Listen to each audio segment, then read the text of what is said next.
Welcome to the PALLATT, the podcast about language learning and teacher training by International House London.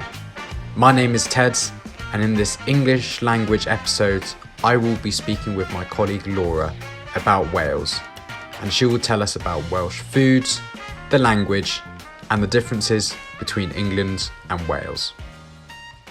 Hello, and welcome to this episode of the PALLATT podcast. My name is Ted, and today in this podcast we'll be talking about Wales. Wales is a beautiful country that is part of the United Kingdom with stunning natural beauty like Snowdon Mountain, a gorgeous coastline, and it even has its own language. Joining us on the podcast is our very special guest, Laura, who is a colleague of mine. She is from Wales, and she will tell us a little bit about the country. Hello, Laura. Welcome to the podcast, and thank you for joining us. How are you? Hello, Ted. I'm very good, thank you. How are you? I am also very good, thank you. Very excited to hear a little bit about Wales today. So, without further ado, can you tell us a bit more about your home country? Sure. So, as you said in your lovely introduction, I'm from Wales originally, and I grew up in a town called Pontypridd. Pontypridd is in South Wales, and it's quite close to the capital city of Wales. The capital city of Wales is called Cardiff. It's a very lovely city with a very interesting castle. But I grew up in a smaller town named Pontypridd. What is your town like? Pontypridd is a very old town. It's existed for many, many, many years. It has a very interesting history because it was a very important location during the Industrial Revolution. So in all of the United Kingdom, during the Industrial Revolution, which I believe started at the end of the 1700s and throughout the 1800s, early 1900s, there was a lot of industry happening around the UK. But in South Wales, coal mining was a very, very important part of the industry and the local culture. And the coal mines were located in the valleys of South Wales. So South Wales has a lot of mountainous areas, and in the south of the country, in South Wales, that's where the coal mines were predominantly located. But the coal had to be transported from the coal mines to the port, which was in Cardiff, to be exported all around the world. But Pontypridd was an important location because the coal would come down the valleys, down the rivers, and would travel through the town of Pontypridd and continue down the river towards Cardiff. So Pontypridd was historically an important central location for a lot of the industrial activity that was happening in South Wales at that time. And it's continued to be a central location for that area of the country. That is really fascinating about the history of where you're from and linking it to the Industrial Revolution and the coal mining, which is, as you said, is a very important part of Welsh history. You've now lived in England and London for a very long time, so you know better than anyone the differences between the two countries. So, what do you think are the main differences between England and Wales? It's interesting. So the first thing, perhaps the most important thing, is that in Wales we also have another language, the Welsh language. The Welsh language is a very, very old language. The first example of written Welsh that we have, I believe, is from the 5th or 6th century, written by a poet called Aneirin. But the fact that it was written at that time obviously suggests that the language was spoken for many, many centuries before that. So we know that it's a very, very old language. It's one of the oldest living languages in Europe. But when we talk about living languages, we mean languages that are still spoken today. It's a completely different language to English. If you speak English, it doesn't mean that you can speak Welsh. They are totally different languages. So Welsh is a Celtic language. It has some things in common with the Gaelic languages spoken in Ireland and Scotland. So it's from the same family of languages. However, they did separate a little bit at some point in time. So Welsh is therefore today, whilst it does have connections to the Gaelic languages, it is quite different. We also have some very important symbols. So for example, the daffodil, this flower. The daffodil is our national flower. It's a very important symbol for us. And we also have the red dragon, which I have on my t-shirt. I don't know if you can see, but we have a dragon. So that's the Welsh flag. So the red dragon appears on the Welsh flag, and it's a very important symbol for us. So the sports teams, for example, will always have a dragon on their shirt. And we have a few different types of food as well in Wales. So something that all of my English friends always like, and my English colleagues, I think, Ted, you've tried a few in the office, that we have Welsh cakes, which are like this. So in Welsh, they are called picaromine. And I have an example here. I don't know if you could see, but they are small cakes. They are the size of a biscuit, but they are a cake consistency. And they're very, very delicious, very typical in Wales. Welsh people eat them regularly. That's our most typical snack that we would have. Welsh cake with a cup of tea or a cup of coffee is very, very nice. Now, I guess when we compare England and Wales, it depends a little bit what we mean. So I've spent some time living in the northeast of England.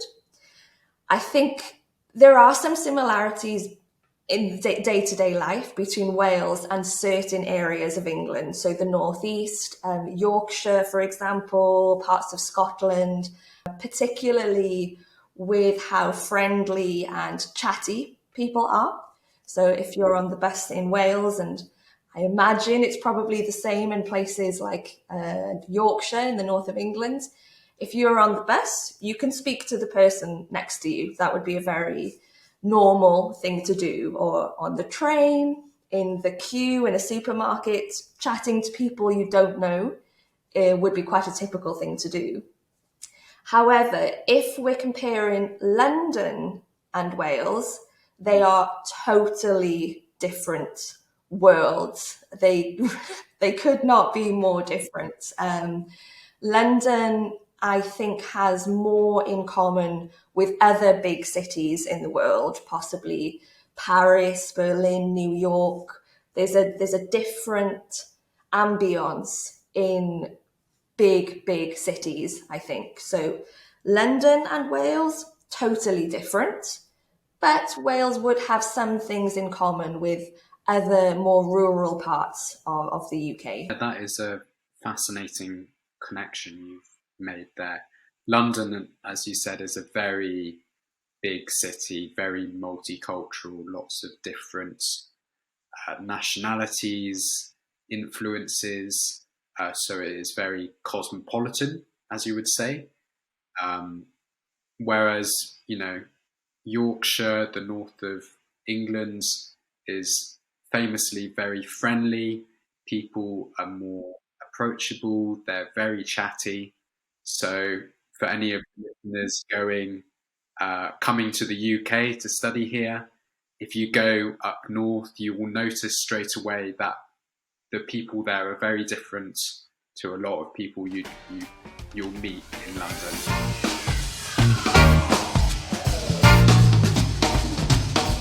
Can you tell us a little bit more about the Welsh language? I think a lot of our listeners may not necessarily know that in Wales they had their own language.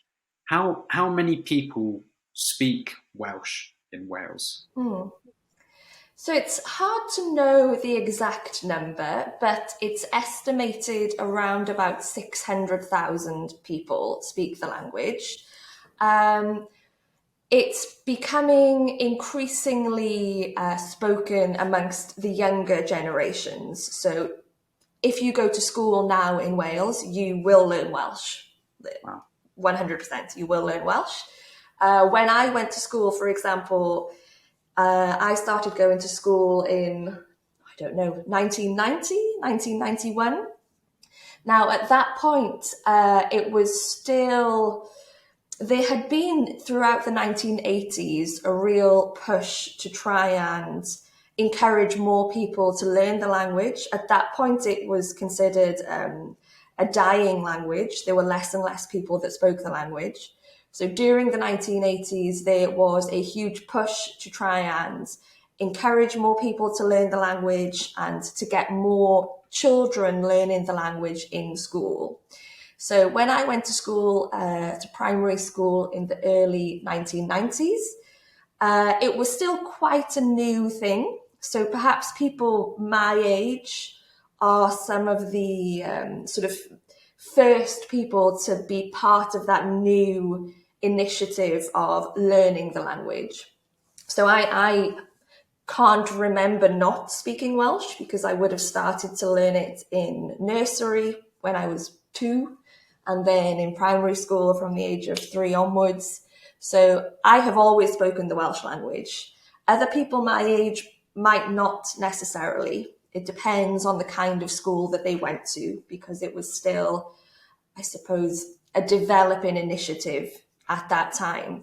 However, by now, 20, 30 years later, all children will learn Welsh at school. The language had a very turbulent history politically, so older generations would tend to not speak the language, whereas the younger generations are the ones who are helping to resurrect the language. Yeah, that's brilliant news.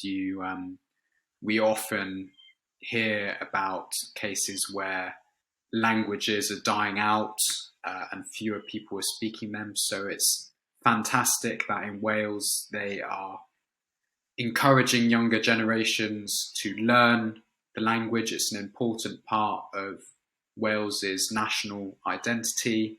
And yeah, that's brilliant to hear about that. For our listeners, can you teach us a few Welsh phrases and words? Yeah, of course. So the most basic greeting, hello, is shwmai.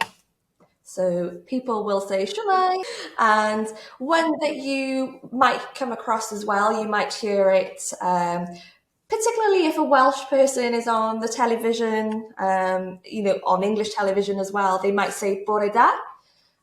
Bore da is good morning. But again, that's a very, very typical expression. Goodbye is hwyl fawr. Hwyl fawr. It's interesting because for me the language is so natural because I've always spoken it, but my English friends always comment that it sounds very difficult and it looks very difficult, but I don't know because for me it's very natural.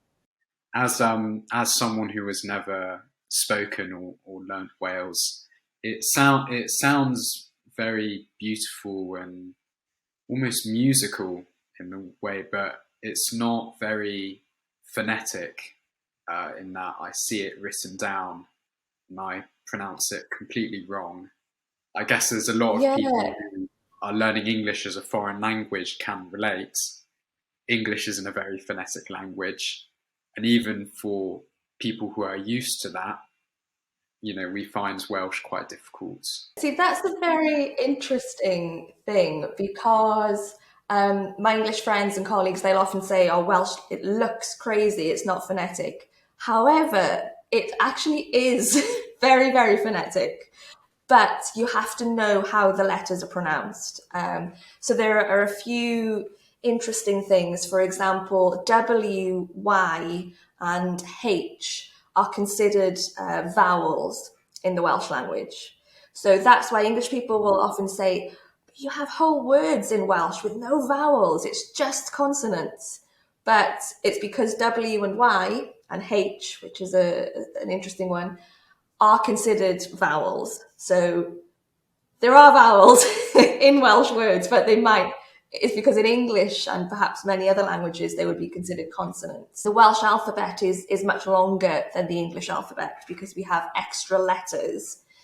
And there are several letters that perhaps if you're not a Welsh speaker, you would assume are actually two letters. So for example, double D, CH, NG, double F, they look like two letters, but for us, they're actually one letter. They have their own section in the alphabet. So the Welsh alphabet will go A, B, C, CH, D, double D, E, F, double F. There are lots of extra bits, which again, I think is why a lot of people that are from outside of Wales think that we have very long, strange words. But they're actually quite short words. It's just that they look like they have many more letters. So once you can read the alphabet, it's actually a fairly phonetic, simple language to read. But I appreciate that for people outside of Wales, it doesn't look that way. It probably looks very complex. Yeah, I did not know about the differences in the alphabet. As you say, it shows how different English is to Welsh and that they are not related at all.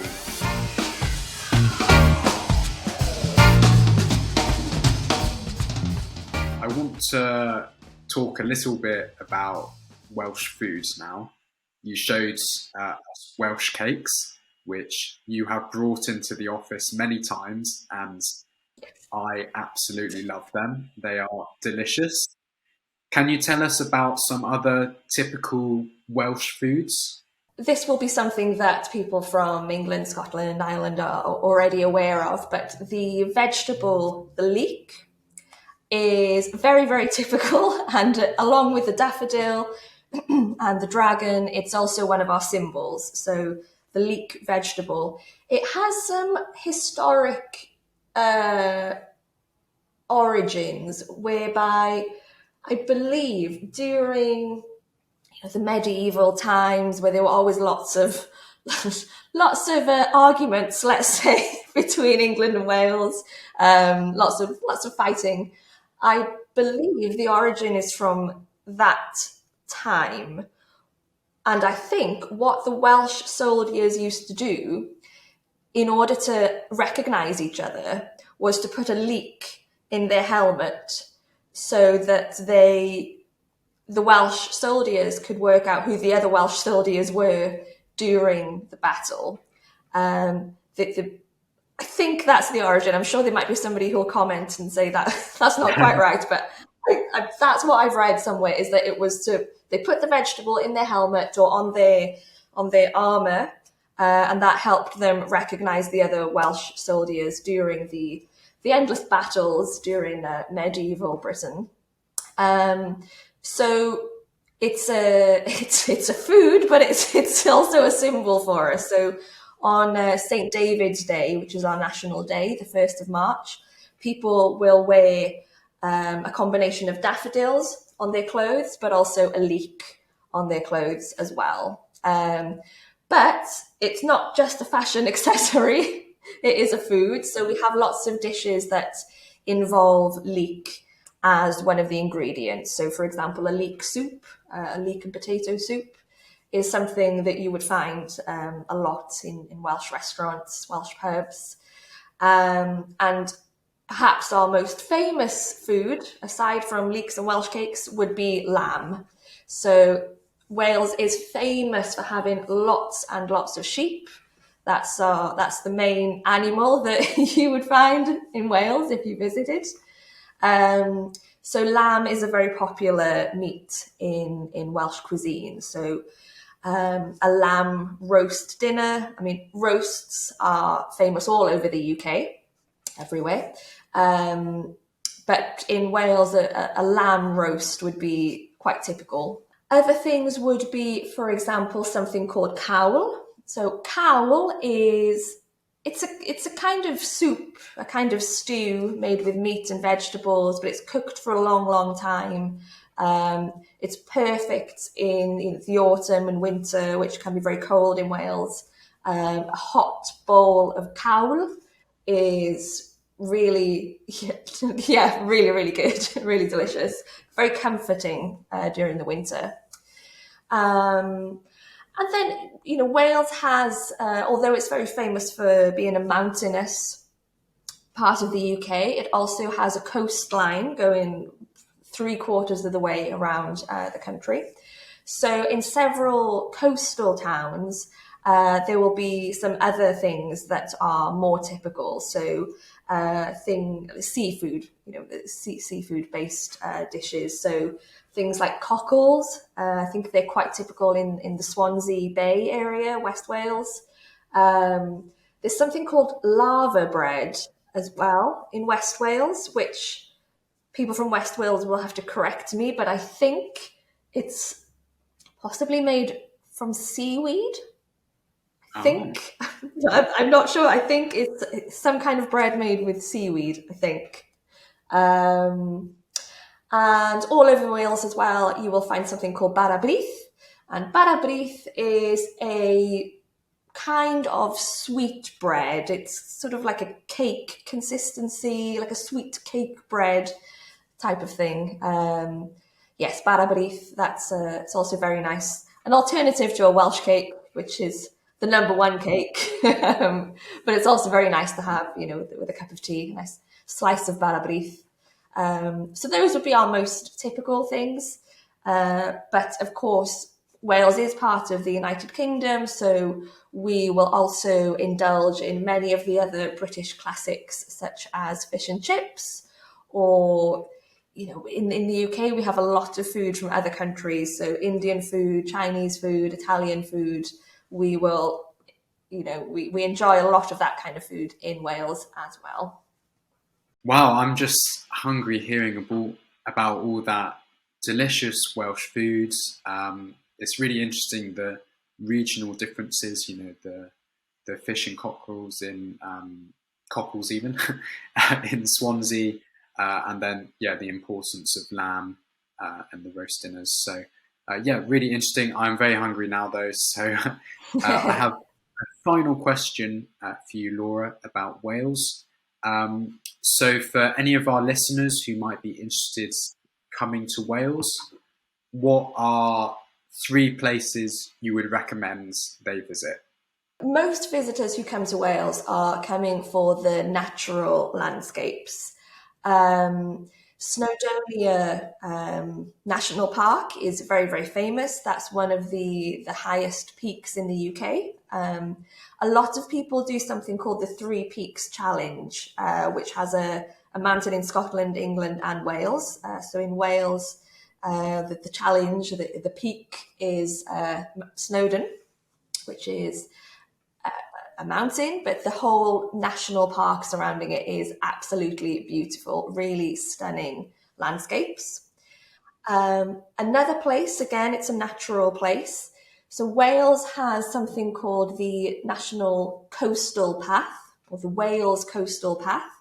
And it's a coastal path that I believe goes all the way around the coast of Wales. So wow, miles and miles and miles and miles. I believe they've finished it now, and it goes all the way around the country.